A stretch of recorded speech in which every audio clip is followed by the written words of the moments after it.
नमस्कार, आवाज समाचार देख रहे हैं आप और आपके साथ मैं हूं स्मिता रिशाल। वक्त हो गया है 4 बजे की तमाम अहम और बड़ी खबरों का, जिस पर करेंगे नजर। लेकिन उससे पहले नजर इस वक्त की हेडलाइंस पर। 4 दिनों की तेजी के बाद बाजार में फ्लैट कारोबार। बैंकिंग, एनर्जी, एफएमसीजी शेयरों में खरीदारी। रियलिटी, आईटी, मेटल शेयरों पर दबाव। सेंसेक्स 21 तो निफ्टी सिर्फ 5 पॉइंट चढ़ा। डॉलर के मुकाबले रुपए ने दिखाया दम। पिछले कुछ दिनों में रिकॉर्ड लो से करीब ₹1.40 की रिकवरी। एक महीने के हाई पर पहुंचा। घरेलू मार्केट में एफआईआईज के लौटने और डॉलर इंडेक्स में कमजोरी से मिला फायदा। अलकायदा नेता अल जवाहिरी का अंत। अमेरिका ने ड्रोन हमला कर काबुल में मारा। बाइडेन बोले इंसाफ हुआ, लेकिन तालिबान ने बताया दोहा समझौते का उल्लंघन।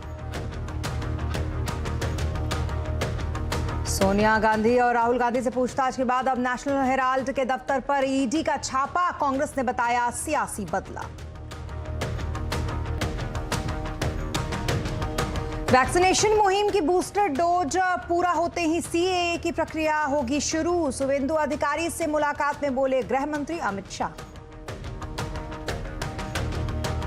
अमृत महोत्सव से पहले छाया तिरंगा। बाजार में जोरदार डिमांड। प्रधानमंत्री मोदी ने अपना प्रोफाइल भी बदला, तिरंगा लगाया।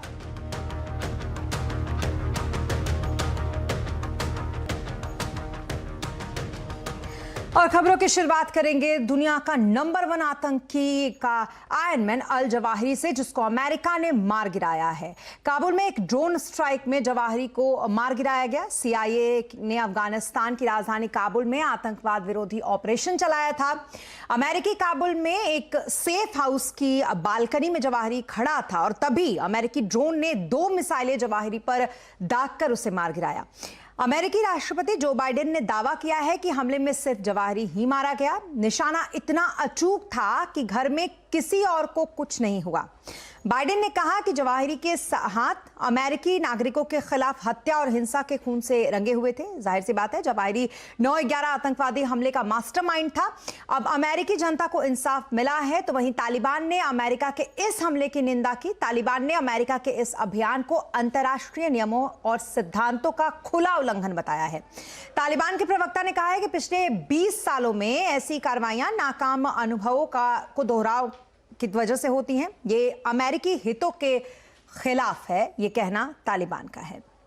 आपको बता दें कि डिफेंस एक्सपर्ट लेफ्टिनेंट जनरल एक किस से बातचीत करेंगे हम, लेकिन उससे पहले आपको सुनवाते हैं क्या कुछ कहा है जो बाइडेन ने।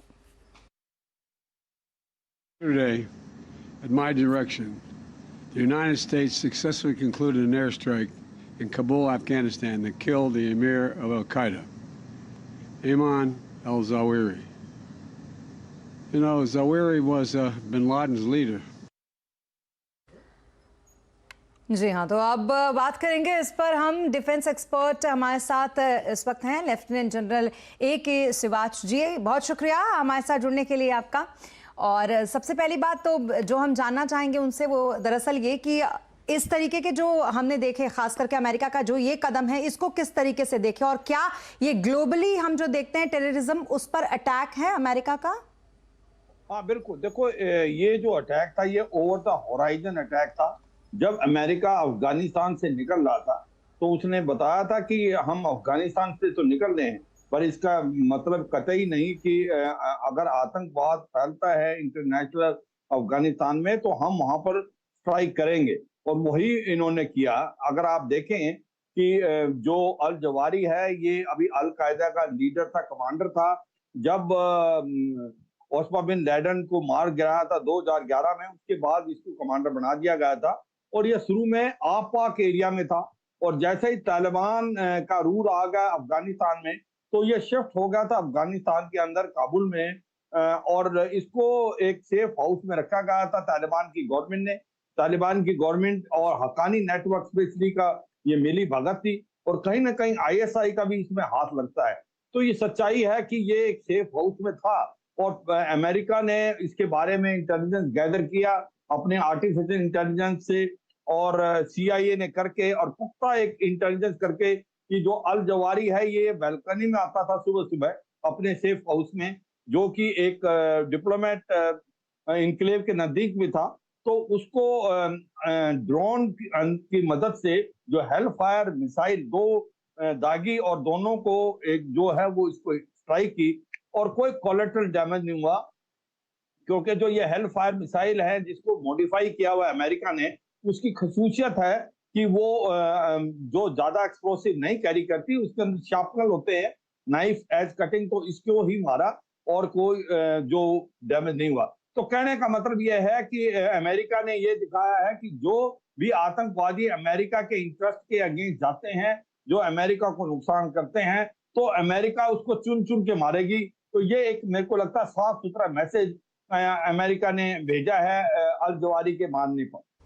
जी, क्योंकि आपसे हम जानना चाहेंगे भारत के लिहाज से भी किस तरीके से इसे हम देखें, और खास करके जवारी का मारा जाना भारत की सुरक्षा के लिए कितनी बड़ी राहत होगी।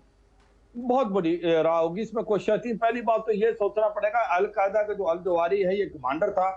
ऐसी ऑर्गेनाइजेशन में ऐसा नहीं है कि अगर उसका कमांडर मार दिया गया तो वो पूरी ऑर्गेनाइजेशन ही डिफंक्ट हो जाती है, क्योंकि अभी इसका जो दूसरा कमांडर था उसको नियुक्त कर दिया गया है। मगर ये सच्चाई है कि अल जवारी से बनने से भारत को बहुत फायदा होगा, क्योंकि चंद एक समय पहले ये अमेरिका के अगेंस्ट तो जो एक प्रकार से जहर उगलता था, ये भारत के अगेंस्ट भी जहर उगल रहा था, और कहीं ना कहीं जम्मू और कश्मीर में जिहाद की बात करता था, और कहीं ना कहीं ये आतंकवाद फैलाने का बात करता था भारत में। तो इसका मारा जाना बहुत अच्छा है साउथ एशिया में, और स्पेशली भारत के लिए और अमेरिका के लिए। तो ये मैं समझूंगा कि अब इससे सेटबैक तो होगा अल कायदा को, मगर ये सच्चाई है तालिबान की जो गवर्नमेंट है उसको एक्सपोज कर दिया है इससे। क्योंकि जब दोहा एग्रीमेंट हुआ था तो तालिबान ने ये एग्रीमेंट में बोला था कि हम किसी इंटरनेशनल टेररिस्ट ऑर्गेनाइजेशन को कोई श्रेय नहीं देंगे, चाहे वो अल कायदा हो या इस्लामिक स्टेट हो या कोई हो। जब से अल जवारी वहां मारा गया है, इसका मतलब तालिबान की गवर्नमेंट ने उसको सेफ हाउस में रखा हुआ था। तो तब से जब से तालिबान आई है, अल कायदा अपने जो पैर ज्यादा पसार रहा था अफगानिस्तान में, इसी प्रकार इस्लामिक स्टेट, तो ये दिखलाता कि जो दोहा एग्रीमेंट किया था तालिबान उसको नहीं फॉलो कर रहा। आतंकवाद का बढ़ावा हो रहा था साउथ एशिया में, स्पेशली अफगानिस्तान में। इसके मारे जाने से काफी फर्क आएगा, क्योंकि इनका ये टॉप लीडर था, और मुझे लगता है कम से कम अगले 1-2 साल तक ये बिल्कुल इनका मोरल डाउन रहेगा। और ऐसे में इस्तेमाल करना चाहिए अपने और बाकी इंटेलिजेंस से, जो बाकी लीडर हैं अल कायदा के सेकंड और थर्ड कैडर के, उनको भी खत्म करना चाहिए। बिल्कुल, और कहीं ना कहीं वो अब दिख भी रहा है, और इसीलिए जो बाइडेन ने इसे इस तरीके से कहा भी। बहुत शुक्रिया हमसे बातचीत करने के लिए शिवाज जी, आपका बहुत शुक्रिया। और अब बात करेंगे 5G स्पेक्ट्रम नीलामी की, जिसकी नीलामी की जो प्रक्रिया थी वो पूरी हो गई। अब लोगों को 5G सेवाओं का इंतजार है। तो वहीं आपको बता दें कि कब पूरा होगा आपका इंतजार और कहां कौन सी कंपनी देगी सेवा, ये समझाने के लिए चलते हैं। असीम मनचंदा इस वक्त हमारे साथ हैं, उनके पास। असीम, क्या कुछ कहा जा रहा है जहां कंपनियों ने ट्रायल किए हैं उसके बारे में, और किस तरीके से ये सेवाएं शुरू होगी, कब तक और इंतजार करना होगा? देखिए, मई 2021 में सरकार ने टेलीकॉम कंपनियों को 5G ट्रायल के लिए स्पेक्ट्रम जो है उसका आवंटन जो है वो किया था। टेलीकॉम कंपनियों को करीबन 13 शहरों के अंदर 16 लोकेशन पर ट्रायल जो करना था। सभी टेलीकॉम कंपनियों ने अपना सफल ट्रायल जो है वो ऑलरेडी जो है कंपनियां कर चुकी हैं। अगर मैं रिलायंस जियो की बात करूं तो रिलायंस जियो ने 5 शहरों के अंदर इसका ट्रायल जो है वो किया। इसमें जामनगर है, मुंबई है, चेन्नई है, हैदराबाद है। उसके अलावा अगर मैं एयरटेल की बात करूं तो एयरटेल ने भी 4 लोकेशन के ऊपर इसका ट्रायल जो है किया। इसमें चंडीगढ़ है, हैदराबाद है, बेंगलुरु है, और पुणे और लखनऊ है।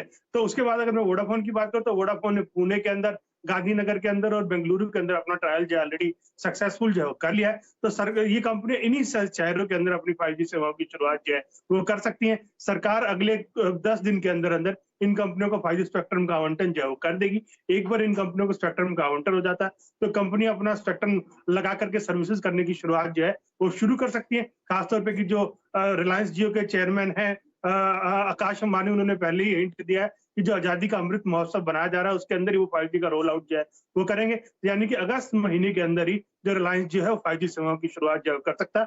तो लोगों को ज्यादा इंतजार जो है नहीं करना पड़ेगा। सितंबर से अक्टूबर तक लोगों को चुनिंदा शहरों के अंदर 5G सेवाएं जो है वो उसका इस्तेमाल करने का मौका मिल सकता है।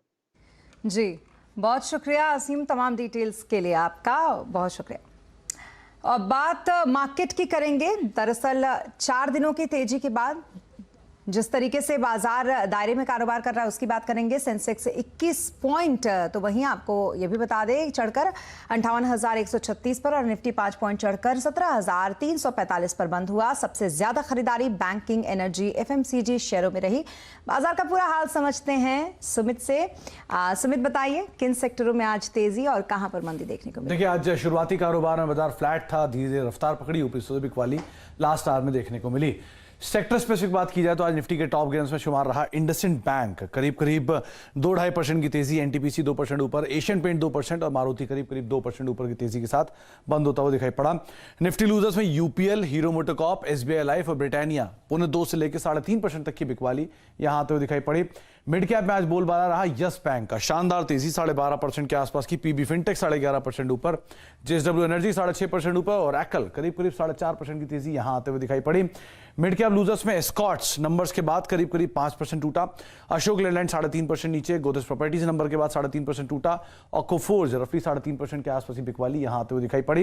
एफ&ओ में आज लीड कर रहा था बैंक ऑफ बड़ौदा, साथ Oracle financial, IDFC, Berger paints 3.5 से लेकर 4.5% तक का उछाल यहां देखने को मिला। एफ&ओ गिरने वाले शेयरों में एस्कॉट्स, कुबोटा, यूपीएल, गेल, अशोक लेलैंड 3.5 से लेकर 5% तक की बिकवाली यहां आते हुए दिखाई पड़ी। आज पीएसयू बैंक तेजी में थे तो bank of Baroda, bank of Maharashtra, UCO bank, Canara bank यहां पर करीब 3.5 से लेकर 4.5% तक का उछाल था। और उसके अलावा आज एनर्जी में शेयरों में खरीदारी थी तो अदानी ट्रांसमिशन एक अच्छे मूव के साथ था। बैंकिंग में प्राइवेट बैंक्स में भी bank of Baroda, IDFC first, federal bank, IndusInd bank यानी कि मिले जुले वो बैंक जहां पर आज खरीदारी देखने को मिली। और लास्टली आज एनर्जी में से Adani transmission, NTPC, power grid, IOC, ये कुछ ऐसे नाम थे जहां पर खरीदारी आते हुए दिखाई पड़ी। तो ओवरऑल मिड कैप में आज मूव था और खास तौर से ब्रॉडर बेस बाइंग, मार्केट में थोड़ी बहुत बाइंग थी, लेकिन लास्ट आवर में जरूर कुछ सेलिंग हायर लेवल से देखने को मिली। जी, बहुत शुक्रिया तमाम मार्केट अपडेट के लिए सुमित आपका। तो ये थे मार्केट अपडेट। और अब बात ईडी की, वो इसलिए क्योंकि राहुल सोनिया से हुई पूछताछ के बाद ईडी एक्शन में आ गई है। ईडी ने नेशनल हेराल्ड के दफ्तर समेत 12 ठिकानों पर छापेमारी की है। इसमें दिल्ली से लेकर कोलकाता के ऑफिस शामिल हैं। बताया जा रहा है कि ईडी ने नेशनल हेराल्ड की 4थी मंजिल पर सर्च किया, जो कि नेशनल हेराल्ड का पब्लिकेशन ऑफिस है।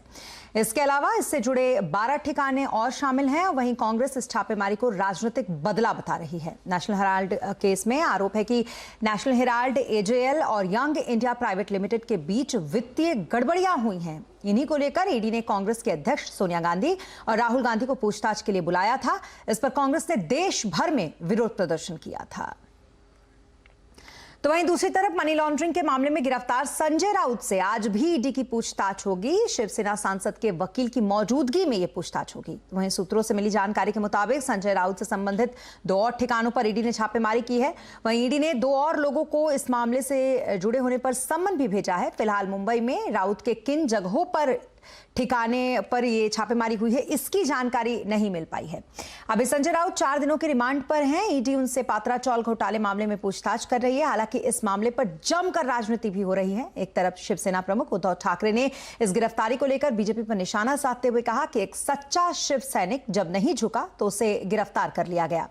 बीजेपी क्षेत्रीय दलों को खत्म करने की साजिश रच रही है। तो वहीं दूसरी तरफ बीजेपी ने कहा है कि भ्रष्टाचार करने वालों को भुगतना ही पड़ेगा। और लोकसभा के बाद अब आज राज्यसभा में महंगाई पर चर्चा हो रही है। हालांकि शिवसेना सांसदों ने संजय राउत का मुद्दा जरूर उठाया है। संसद के मॉनसून सत्र में आज का हाल जानने के लिए चलते हैं लक्ष्मण रॉय जी के पास। लक्ष्मण जी, आज संसद में क्या कुछ हुआ? बिल्कुल, यहाँ पे सवाल आपका तो वही है, लेकिन जवाब इस बार बदला हुआ है क्योंकि संसद में कामकाज शुरू हो गया है। और ख़ास बात यह है कि इस तीसरे हफ्ते लगातार दूसरे दिन ये कामकाज शुरू हो रहा है 2 हफ्ते के स्थगन के बाद।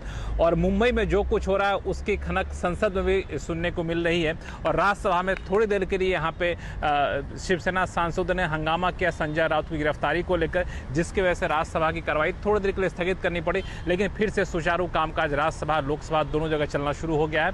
राज्यसभा में महंगाई पर चर्चा हो रही है और महंगाई पर चर्चा कुछ ही देर में खत्म होगी। और यहाँ पे वित्त मंत्री निर्मला सीतारमण महंगाई पर चर्चा के बाद अपना जवाब देंगी। और मुझे लगता है जिस तरीके से आक्रामक तेवर में और पूरे तथ्यों के साथ लोकसभा में कल वित्त मंत्री ने जवाब दिया, कमोबेश उसी स्वरूप में वित्त मंत्री यहाँ पे जवाब देने वाली है, जहाँ पे तुलना किया जाएगा यूपीए के ज़माने से और अब के ज़माने में और दुनिया के बाकी देशों के हालात और अब के हालात में। और लोकसभा में wild life protection amendment bill यहाँ पे पारित किया जा रहा है, इसके लिए भी चर्चा यहाँ पे चले, जो कि पर्यावरण से जुड़ा हुआ बिल है। तो ये दो महत्वपूर्ण कामकाज आज लोकसभा और राज्यसभा में हो रहे हैं। जी, बहुत शुक्रिया तमाम डिटेल्स के लिए लक्ष्मण जी आपका। घर घर तिरंगा अभियान को सफल बनाने के लिए बीजेपी खास तैयारी कर रही है। आज संसदीय दल की बैठक में पार्टी अध्यक्ष जेपी नड्डा ने सांसदों को खास निर्देश दिए। हर सांसद अपने क्षेत्र में 9 से 11 अगस्त के बीच रघुपति राघव राजाराम और वंदे मातरम जैसे गीत के साथ प्रभात फेरी निकालेंगे। 10 से 12 अगस्त के बीच बीजेपी युवा मोर्चा तिरंगा बाइक यात्रा निकालेगा। इसके अलावा सांसद 13 से 15 अगस्त के बीच हर घर पर तिरंगा फहराने के लिए लोगों को प्रेरित करेंगे और आजादी के अमृत महोत्सव के लिए सभी महापुरुषों की प्रतिमाओं की साफ सफाई भी कराई जाएगी। तो वहीं आजादी के अमृत महोत्सव में घर घर तिरंगा लहराएगा। सरकार ने इसे एक अभियान बनाया है और कारोबारी इसके लिए खास तैयारियों में जुटे हैं। दिन रात झंडे बनाने का काम चल रहा है। देखिए दिल्ली से सदर बाजार से दीपाली नंदा की रिपोर्ट। आजादी के अमृत उत्सव पर सरकार हर घर तिरंगा अभियान शुरू करने जा रही है। यही वजह है कि राष्ट्र ध्वज की मांग कई सौ गुना बढ़ गई है। एक अनुमान के मुताबिक फिलहाल देश में 4 से 4.5 करोड़ झंडों का कारोबार हो रहा है, लेकिन मांग 25 करोड़ झंडों की है। दिल्ली के सबसे बड़े झंडा व्यापारी अब्दुल गफ्फार पिछले 50 साल से सदर बाजार में सिर्फ झंडा बनाने का कारोबार करते आ रहे हैं। अब्दुल गफ्फार बताते हैं कि खादी का झंडा सबसे ज्यादा डिमांड में रहता है, लेकिन इस बार पॉलिस्टर और सैटिन के भी झंडे खूब चल रहे हैं। खादी के मुकाबले ये जल्दी बनते हैं और खूब अच्छे से लहराते भी हैं। देश भर से ऑर्डर आए हैं, लेकिन सबसे बड़ा ऑर्डर लखनऊ से मिला है। आसाम हो गया, उड़ीसा है, पंजाब है, यूपी से सबसे ज़्यादा डिमांड है और गुजरात है। गुजरात में और लोग भी बनाते हैं, पर हमारे यहाँ से दिल्ली से भी इस बार जा रहा है। पहले हम हमेशा गुजरात में बनाकर यहाँ स्टिचिंग वगैरह करते थे, तो आज पूरे इंडिया में हरियाणा, पंजाब, राजस्थान, उत्तराखंड, ये पूरे स्टेट में हमारे यहाँ से ये फ्लैग जा रहे हैं। 2 साल से कोविड के चलते समारोह कम हो रहे थे और मांग भी कम थी, लेकिन आजादी के अमृत महोत्सव में रिकॉर्ड मांग देखने को मिल रही है। कई बड़े शहरों में कारोबारियों ने नया ऑर्डर लेना बंद कर दिया है और लिया ऑर्डर पूरा करने में जुटे हैं। दिल्ली से दीपाली नंदा। और अब खबर आपके बेहद काम की। 12वीं के बाद करियर पर हमारे इस खास सीरीज में आज होगी बात कॉमर्स की। डिजिटल दुनिया में आपके लिए सॉलिड करियर प्लानिंग आज कंज्यूमर अड्डा में शाम 5:57 पर। और इसी के साथ इस बुलेटिन में फिलहाल इतना ही। आप बने रहे CNBC आवाज के साथ। नमस्कार।